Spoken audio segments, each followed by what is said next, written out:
Assalamualaikum warahmatullahi wabarakatuh.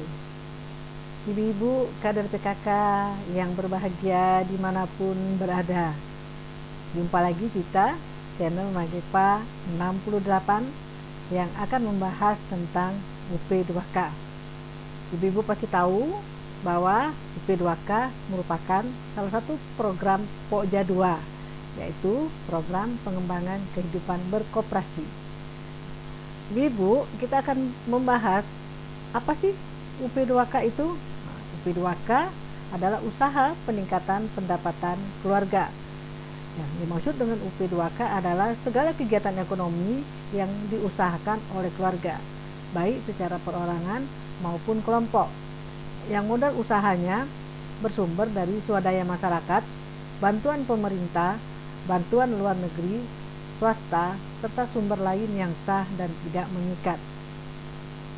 UP2K itu seperti kita ketahui merupakan salah satu program pembangunan yang berpihak pada perempuan yang pelaksanaannya melalui PKK. Ibu pasti tahu di mana-mana kegiatan PKK itu, kegiatan Pokja 2, program unggulannya adalah UP2K. Ibu-ibu, kita lanjutkan ke slide berikutnya. Apa sih tujuan UP2K? Yang pertama, tercapainya peningkatan usaha ekonomi keluarga melalui usaha kelompok perorangan UP2K PKK, sehingga dapat meningkatkan pendapatan dan kesejahteraan keluarga. Yang kedua, meningkatkan pemahaman TPPKK dan kader UP2K PKK tentang pengelolaan dan pengembangan usaha ekonomi keluarga. Yang ketiga, meningkatkan kemampuan dan kualitas kerja TPPKK dan kader dalam melaksanakan kegiatan usaha ekonomi keluarga yang dilakukannya. Tujuan yang keempat, meningkatkan pengetahuan, kemampuan, keterampilan TPPKK dan kader untuk membina kelompok usaha ekonomi keluarga. Yang kelima, menumbuh kembangkan kelompok-kelompok usaha ekonomi masyarakat dan atau prakoperasi dalam rangka peningkatan ekonomi keluarga dan masyarakat. Sekarang kita lihat sasaran UP2K. Yang pertama, masyarakat ekonomi lemah. Kenapa masyarakat ekonomi lemah? Karena program ini adalah meningkatkan pendapatan keluarga. Jika dia sudah punya usaha dan tergabung ke dalam kelompok UP2K, diharapkan mereka dapat meningkatkan pendapatan keluarganya dan meningkatkan taraf ekonomi keluarganya. Yang kedua adalah kader PKK. Kader PKK harus masuk ke dalam kelompok UP2K supaya yang punya bakat, yang pintar masak, yang pintar menyulam bisa menyalurkannya ke dalam kelompok UP2K. Dan hasil produknya bisa dijual melalui kelompok UP2K tersebut. Yang ketiga, masyarakat yang sedang dan mau berusaha, baik masyarakat itu yang sudah berusaha atau yang belum sama sekali punya usaha, sehingga mereka bisa diberikan bantuan modal UP2K untuk memulai usahanya. Sekarang kita lihat slide berikutnya. Nah, apa prinsip pengelolaan UP2K? Yang pertama, harus transparan, baik dalam perencanaan, pelaksanaan, apalagi dalam pengelolaan usaha, sehingga tidak terjadi miskomunikasi antara satu kelompok atau antara satu anggota dengan anggota yang lainnya. Yang kedua, tertib administrasi. Nah, kalau administrasi harus tertib, ibu-ibu.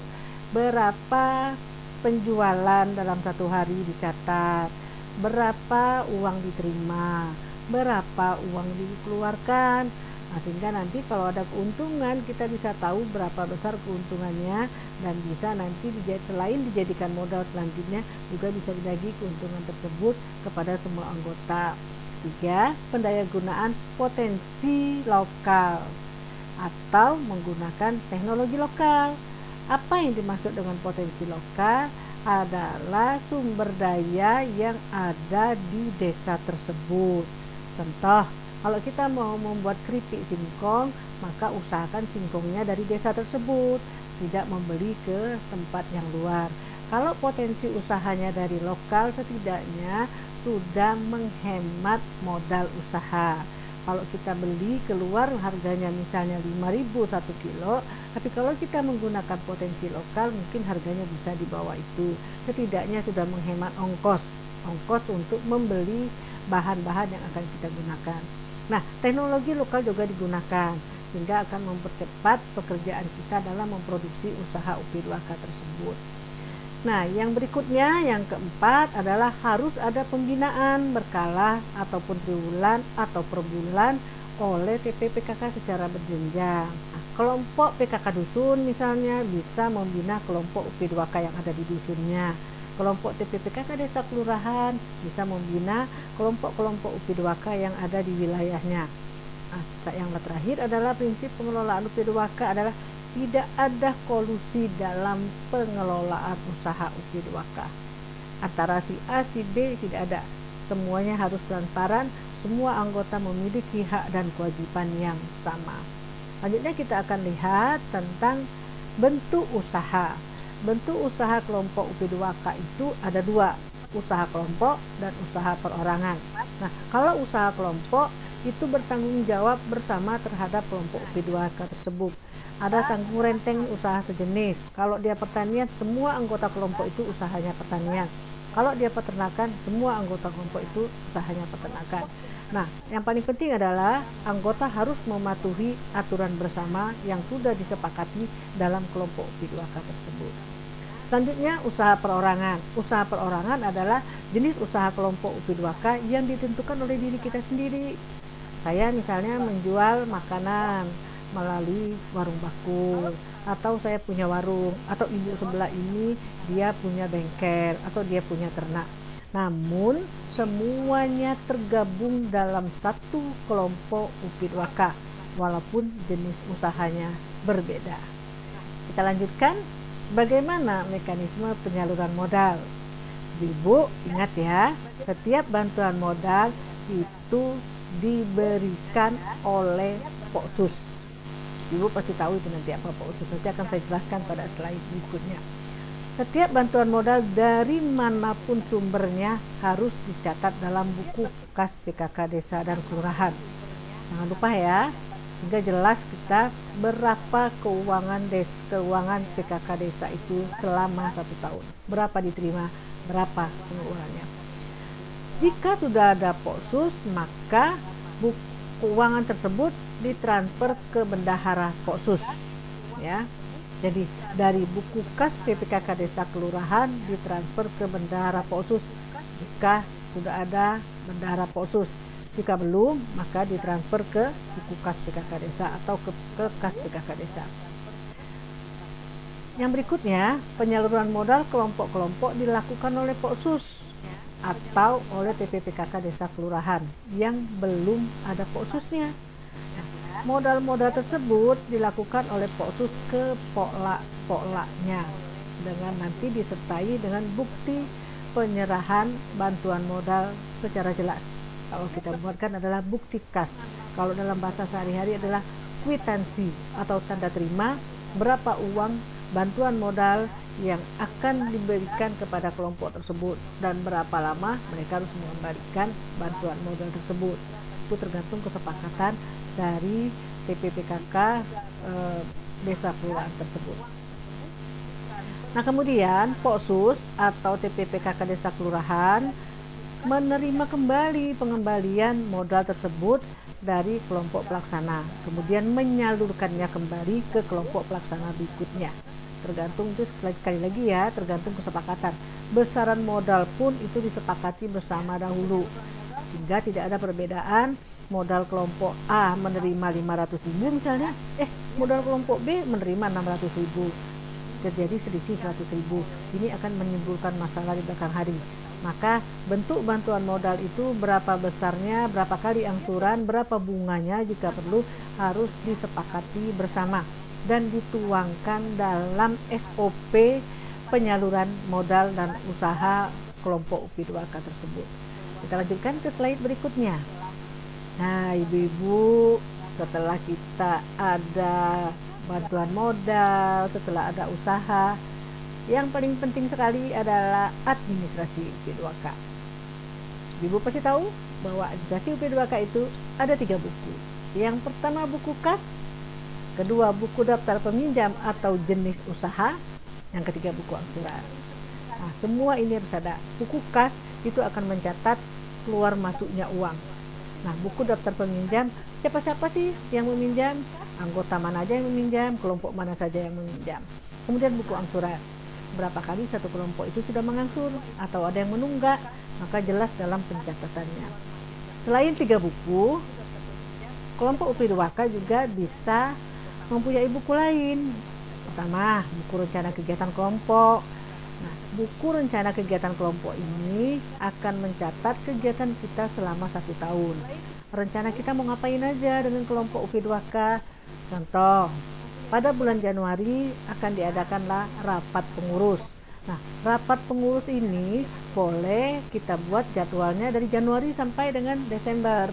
Nanti pelaksanaannya tergantung kesepakatan dan tergantung kebutuhan. Nah, kegiatan yang kedua, rencana kegiatan yang kedua misalnya adalah studi tiru ke kelompok UP2K yang lain yang sudah bagus. Nah, yang ketiga adalah melakukan pemasaran melalui media sosial. Nah, rencana yang keempat misalnya BIMTEK tentang pengemasan yang baik dan seterusnya. Ibu harus susun itu supaya dari hari ke hari, dari bulan ke bulan kegiatan kita itu jelas dan teratur sehingga tidak istilahnya kata orang loncat-loncat. Nah, besok kita ke sini, besok kita buat ini. Tapi kalau dengan punya rencana kegiatan yang jelas, kita bisa melihat bulan depan kita mau ngapain, bulan depannya kita mau ngapain, begitu seterusnya. Terus semua kegiatan yang dilakukan oleh kelompok UP2K harus tercatat dalam buku kegiatan kelompok. Jadi jelas nanti buku kegiatan itu mencatat apa-apa yang telah kita lakukan setiap bulannya.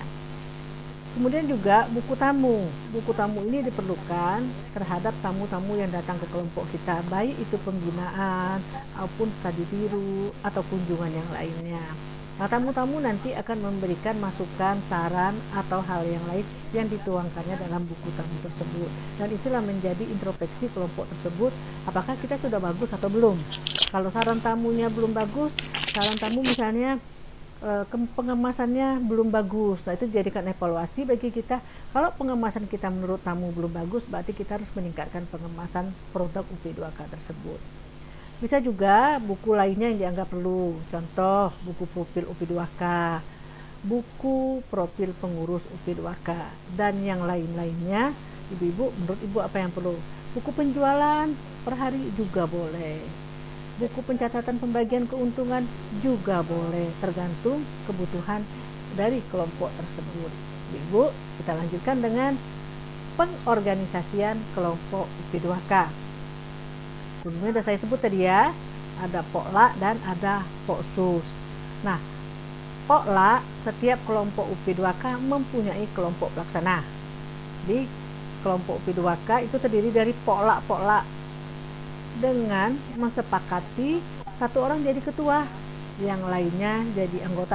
Boleh juga, Bu, Poklanya boleh nggak sih ada sekretaris, ada bendahara?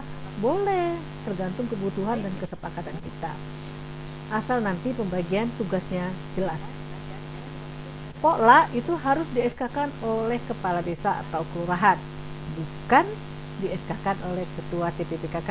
Ingat ibu ya, Pokla di-SK-kan oleh kepala desa atau lurah. Nah, masing-masing Pokla harus mempunyai nama dan jenis usaha kelompok.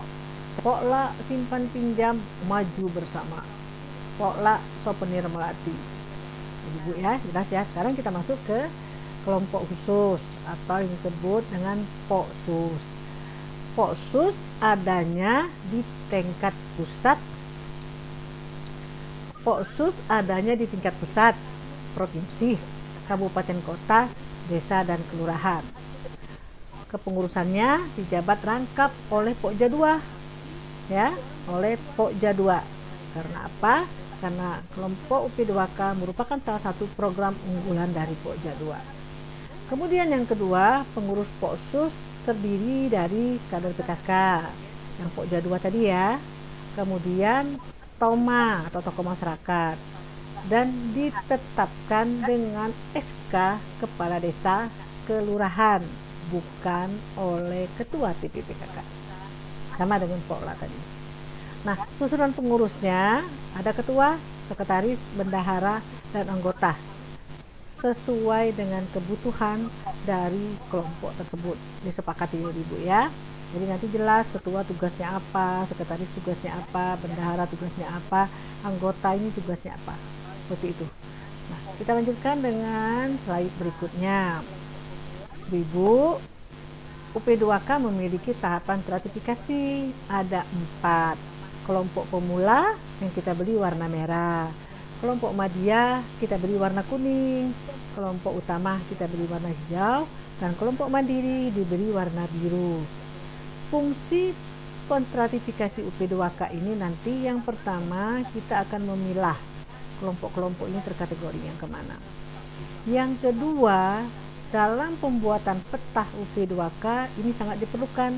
Jadi nanti dalam peta UP2K itu kita tahu setelah kita melihat peta UP2K, oh ternyata desa ini kelompok pemula UP2K-nya ada 5. Selanjutnya kita lihat kenapa dinamakan kelompok pemula dan diberi warna merah. Dinamakan kelompok pemula adalah karena kepengurusannya belum lengkap, baru ada ketua aja, belum ada sekretaris, belum ada anggotanya. Kemudian administrasinya juga belum lengkap, baru ada pencatatan nama anggota aja, belum ada buku keuangan. Kemudian produksi jasanya masih seadanya, kualitasnya masih seperti biasa, dan kemasannya pun masih pakai plastik es seperti biasa. Belum ada label, belum ada kadaluarsanya, belum ada nama produksinya atau kelompok UP2K apa. Belum ada orang yang bisa dihubungi kalau kita mau beli banyak. Kemudian pemasarannya itu masih di sekitar situ aja, atau kalau kita bilang masih di dusun itu aja, belum ke dusun yang lain, apalagi ke desa yang lain. Jadi kegiatan usahanya belum berkelanjutan, masih sering macet. Maksud macet itu ada yang jualan, besok enggak, besoknya lagi enggak, besoknya karena ada acara Agustusan rame lagi dia jualan. Nah seperti itu. Nah kemudian kita lihat yang kedua, kenapa sih telah dinamai kelompok madya? Kepengurusannya udah lengkap, tapi tidak ada pembagian tugas. Ini ketuanya apa sih tugasnya? Sekretaris apa tugasnya? Bendahara apa tugasnya?